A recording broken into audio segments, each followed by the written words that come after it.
do the people around you start asking, man, you didn't tell me that part? A little bit, yeah, especially with this record, because there's a lot in there that's like, very vulnerable, very honest, and a lot of like the song Everlasting that I put out. It's a lot of like really ugly thoughts.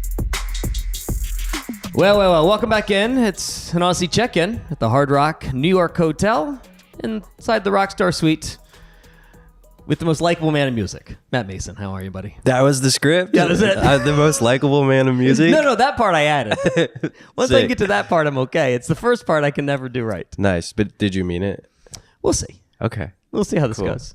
No, I actually really do believe it, and I think it's because you do stuff. Oh, by the way, the stance socks, nice move. Thanks. Oh, it's a good sock. I think it's because the authenticity sort of just pours through. I'll take it. Yeah. You don't really leave much for the imagination when it comes to what's going on in Matt's mind and his world. I was talking about that yesterday in another interview thing I was doing where I was like, I don't know, I've always had a sense of just like, this isn't real. Like, this is just so strange to me to be like the subject of an interview. That's weird because I love that part. Well, you got the right job, dude. No, I just think that the part about you is like you're never trying to be anyone but yourself. And we don't have many people like that, so of course we want to ask you about it. Well, yeah, that's what I'm here for, dude. So I'll start with the socials because you spend, I think the authenticity comes through on the socials as well.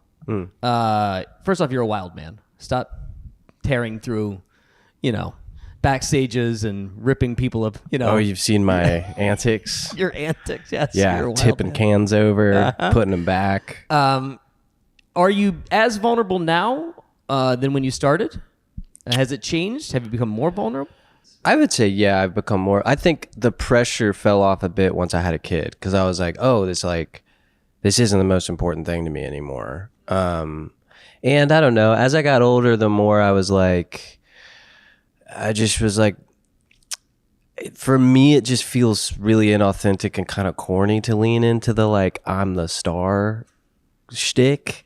And I just grew further and further from that now I physically cannot do stuff like that makes me look like something I'm not. Yeah. When it comes to the writing part of the vulnerability, you put a lot out there. It feels like you wear a lot of your heart on your sleeve. Do the people around you start asking, man, you didn't tell me that part?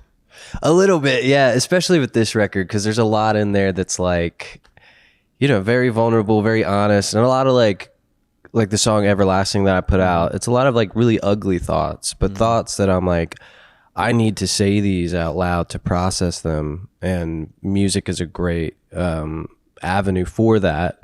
And it's a lot of things that I think so many people think that just don't talk about it because they're ugly thoughts. They're thoughts that like people, if you just say it to them, they're going to be like, whoa, you're kind of a piece of shit. But it's like thoughts that we all have that we need to, vocalize and process through together.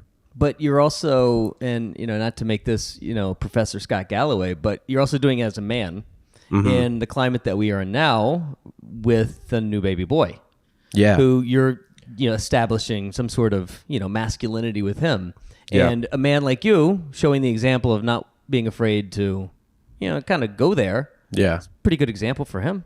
Yeah, I think it's super important. I think also growing up in church and a lot of Christian culture, there's a lot of things that don't, especially men, they just don't talk about because it's wrong. And I think being as vulnerable and authentic as I can through the music that I make is it kind of feels like a responsibility now. When you said that you had these kind of you describe them as dirty, not dirty, but whatever Ugly thoughts, ugly lyrics. When say the wife hears them or a family member, what do they say about them? Yeah, that's interesting too because I'm like, sometimes nothing. They're just like, oh, this is a beautiful song. Sometimes it's like, are you okay?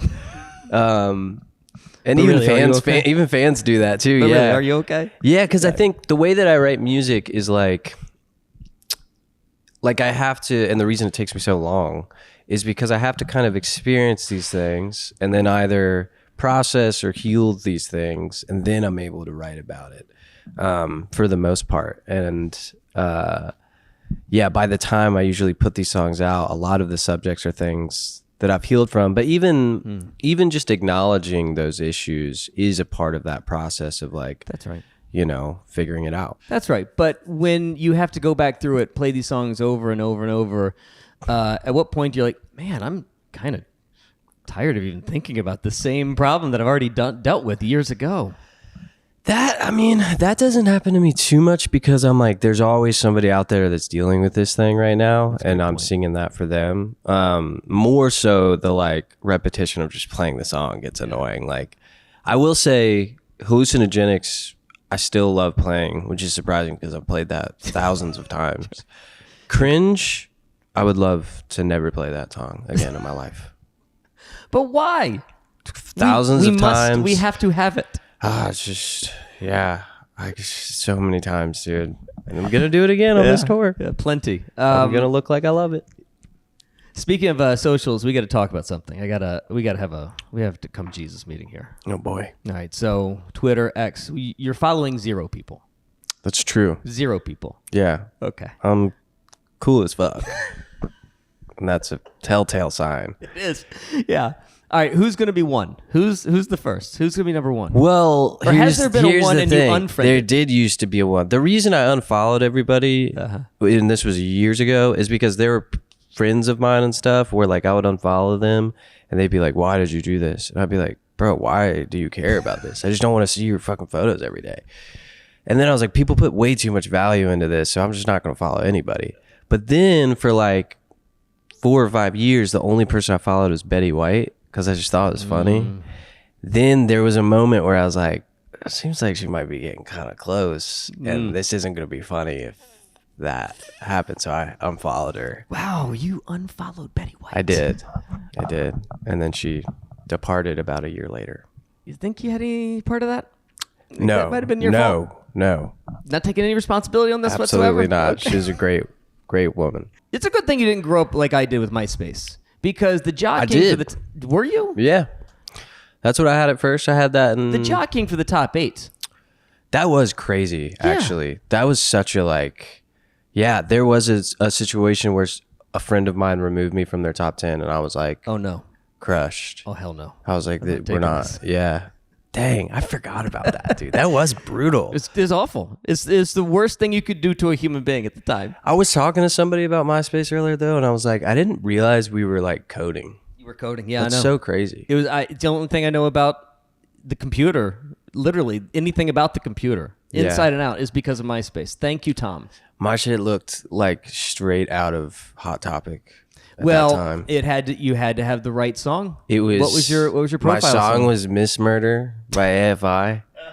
My like little graphics were like Invader Zim and like Family Guy. It's good. Yeah, it was rough, dude. Yeah, it was a rough time. It was always Death Cab for Cutie. It was always the Death Cab for Cutie song. That's a safe one though. Every time. That's a safe one. Yeah, the story of your traveling around the country for me is really interesting. Growing up in Virginia, then to Austin, and now to Nashville, because you seem to absorb so much of what's around you. How much do those cities affect the way that you're writing?